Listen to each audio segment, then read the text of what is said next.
Hello everyone, this is Gayle, and I know you probably weren't expecting a tutorial from me this week, but I had some time over the weekend before I left for convention and decided I would do one and then surprise you. So this is probably being posted while I am at convention, so I know I'm having a wonderful time and wish you could be with me. If you join Fun Stamper's Journey, then maybe you could be with me next year. So give that a thought. Had to put a little commercial plug in there. Anyway, you saw my little bee charm that I did the other day, and everybody seemed to really like it. I'm trying to get it off of the wire now. But there's my little bee, and someone asked me if I could do a ladybug. And I never have, but that doesn't mean a whole lot. So I've got some black and some red clay, mainly because that's the color of ladybugs. Now the red, I will warn you now, I don't know if you can see this or not, but the red is going to come off on your fingers. So make sure that you are prepared for that. And I have just cut this piece off. This is Primo Cadmium Red Hue. Just because it's a red I had handy. And I'm just going to just show you, how to condition just a little bit of clay. If you don't have a pasta machine or you don't want to, you can roll it out with a roller and just fold it. And then roll it out with a roller and fold it. But this is an easy way to condition just a small amount of clay. Now if you're doing a whole block or anything, even a half a block, you don't want to do it this way. But for the little bit of clay that we've got here that I'm going to be using, this is fine. And if you can get it into the approximate size that you want it, that's even better without a pasta machine. Yeah, I think that's about right. So I've got some black, and I'm going to just roll, I've rolled that into a little ball. Let me wipe my fingers off. Let me show you another little trick that I've got. I've got some very cheap hand lotion that I keep here on my table. And I don't know if you've noticed in working with polymer clay that your hands end up getting really dry. But if you keep a cheap thing, I think I got this, I don't know, I might even have gotten it at the dollar store. But can you see the red that has come off of my hands from the hand cream? And yet it's not going to be drying my hands out because it's hand lotion. So just another little tidbit I thought I would mention to you. That's one thing I like about polymer clay tutorials, is even if you're doing something that you think you already know, it always helps to watch the tutorial anyway, because you never know when you're going to see something that you like, that teaches you something. Now I'm going to try to get this camera so I can work a little closer and that I hopefully will not go out of frame. I'm going to pinch another little piece of black off for the head. And you can be precise with this if you want. I'm not. I'm just going to just roll a little circle. I'm going to roll it in my hands. Get the black clay out from under my thumbnail. But I'm going to take this. This is going to be my ladybug's body. And let me just give it a little press, because you don't want it to be round up and down as much as you want it to be round this way. So it's almost like a half circle. And I think that will work fine. And let me see this. This is going to be perfect. This is another one of my little Kemper cutters. This one is, let's see if I can find a measurement that I can read. So it's probably, let's see, it's not 3/4, so that would be 5/8 of an inch. It's more than a half, but less than 3/4, so 5/8 of an inch. And what I did is I just kind of held it over my Ladybug to see if it would cover, and it just barely covers. So that's going to be a good size for the wings. And looking at this, that probably is too thick. So let me just run this through the pasta machine one time.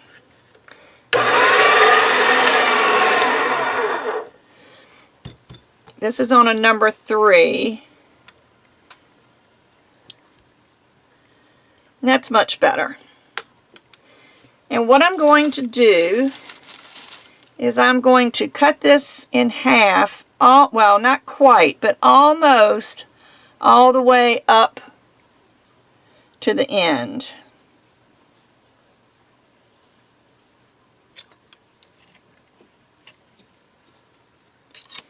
And then separate that out a little bit. And then just sort of lay that across your Ladybug.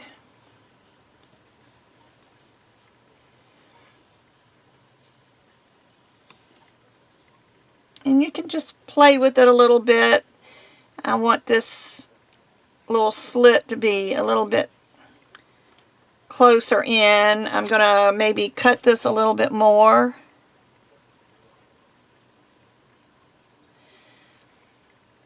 Because I think it just needed to go closer up to the top. I just didn't want to cut it totally in half, but that might have been the best way to do this. And I'm just going to stick a toothpick up in there to kind of clean that up a little bit and just give it some space. I tell you, a toothpick is one of my favorite tools.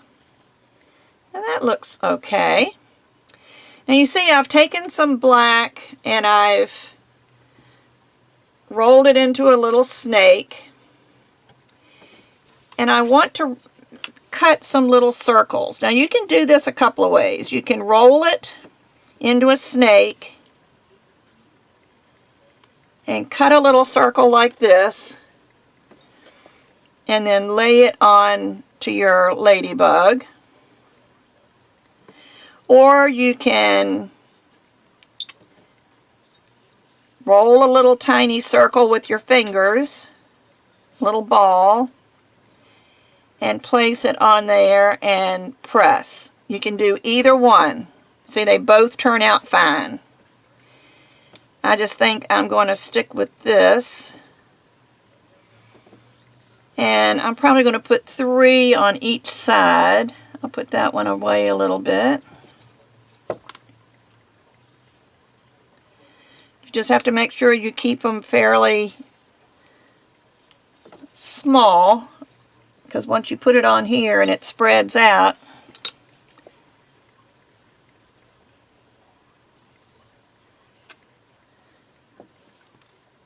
then you have a problem if it's too thick. So I messed that up a little bit, so I just want to create a straight edge. And I'm going to cut 2 more. That stuck to my finger, so I'm going to go ahead and just stick it on here.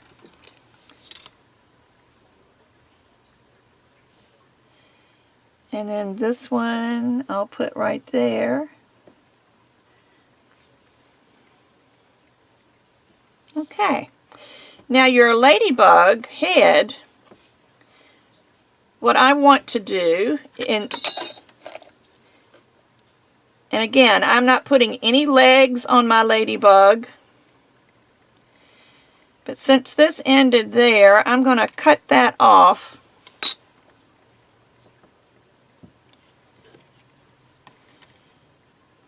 I should have probably looked before I got this far, but I didn't. I'm very good at not looking. Because you want this black to be about the same width as your red.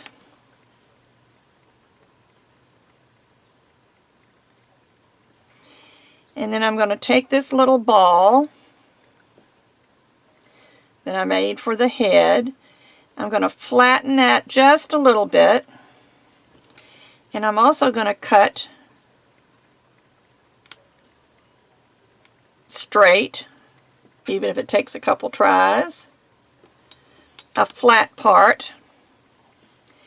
And I'm going to take that and just put it right on this end as the head. I'm going to take a toothpick, or you could use a ball tool. I'm going to put two little eyes.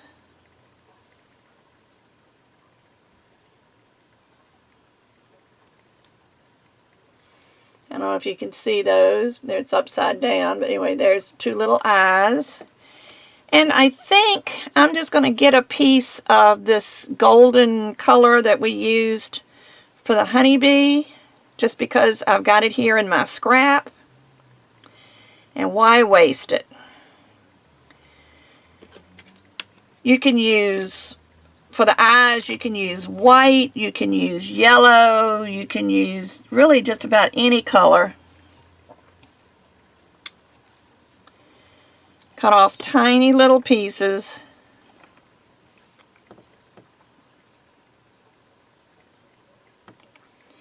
And put it in the little hole that you made.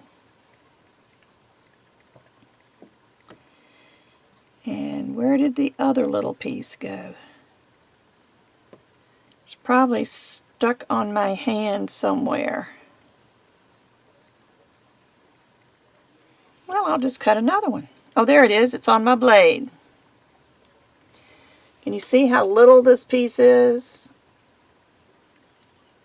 Teeny, teeny, tiny. So make a little ball out of that, and that's going to be another teeny, tiny little ball. And stick that in that little hole. And let me see, I'll put my things away. I think I'll use a little screw eye on this one, just to show you a different way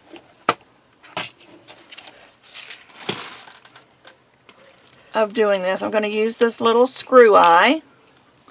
And I think this one I will put in his, you can do a couple of things. You can put it in this way, and it would hang the same way as the bee hangs, which would be like this. Or you can put it in at the nose and have it dangle like this. But since I have the bee in this orientation, I think I am going to stick with that. And I'm just going to press that in, and there is my little ladybug charm. Isn't that cute? I think so. Now, there is a way to, I'm thinking about showing you how to make a ladybug cane, which would be a little bit more complicated, but this was something quick that I could throw together and have ready for you to publish while I'm gone. So hope you like this. Make yourself lots of different little bugs. I've got another idea for a bug, and I will try that one and see how that works. So you might be getting a twofer this time, maybe two for me. But anyway, here's your ladybug charm. Enjoy it and have a great day. Bye-bye.